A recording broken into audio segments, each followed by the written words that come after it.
Over 2 millennia ago, Socrates argued that true wisdom begins by admitting you know nothing. It's a perspective that values curiosity over pride. Most of us fall into the trap of the illusion of competence.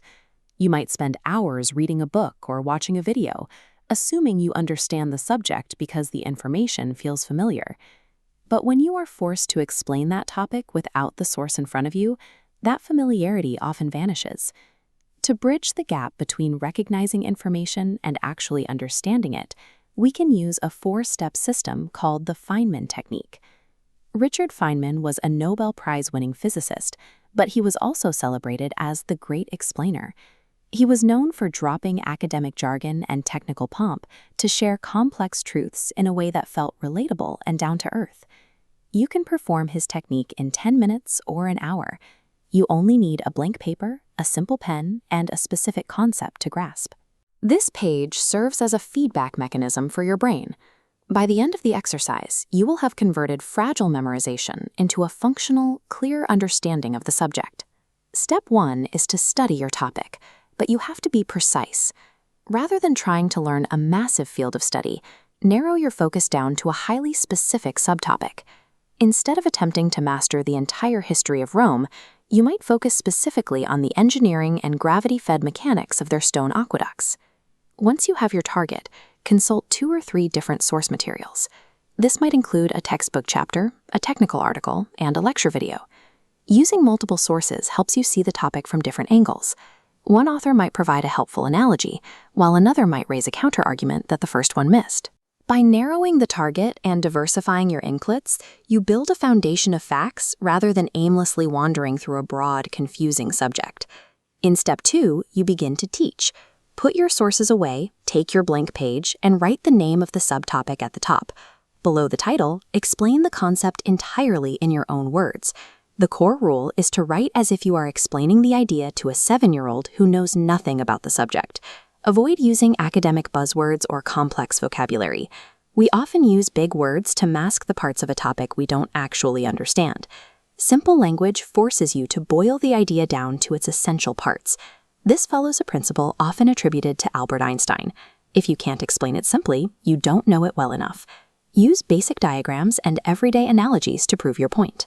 If you can use a blocky drawing to show how water flows through an arch, you've demonstrated that you can apply the mechanics to a real-world scenario. Stripping away the jargon reveals the difference between the information you have truly internalized and the facts you have merely memorized. Step 3 is the most difficult part of the process. Read your explanation out loud and pay close attention to the moments where you stumble, hesitate, or feel confused. You are looking for gaps.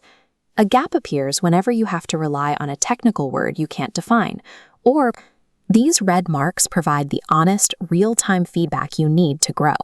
Without identifying these specific points of confusion, you cannot move past your initial surface-level understanding. Step 4 is the targeted review. Take the gaps you highlighted and turn them into specific questions. Ask why or how for every point that caused you to stumble during the teaching phase. Return to your source materials with the sole mission of answering those specific questions. Do not reread the entire text. Focus only on the information needed to patch your identified gaps. Once you find the answer, translate that dense textbook information back into simple language and add it to your Feynman page. For step 5, you can stress test your comprehension by repackaging the idea. Try to explain the same concept to drastically different imaginary audiences, such as a street criminal or a billionaire who is out of touch with everyday life. A teacher who can fluidly alter their analogies and vocabulary to fit any listener demonstrates that their knowledge of the subject is deeply integrated. Look at your final Feynman page and compare it to the disorganized notes you took while reading your sources. By moving through this process of simplification and targeted review, you have physically demonstrated to yourself that you have a working understanding of the topic. On busier days, you can use a quick-fire version of this.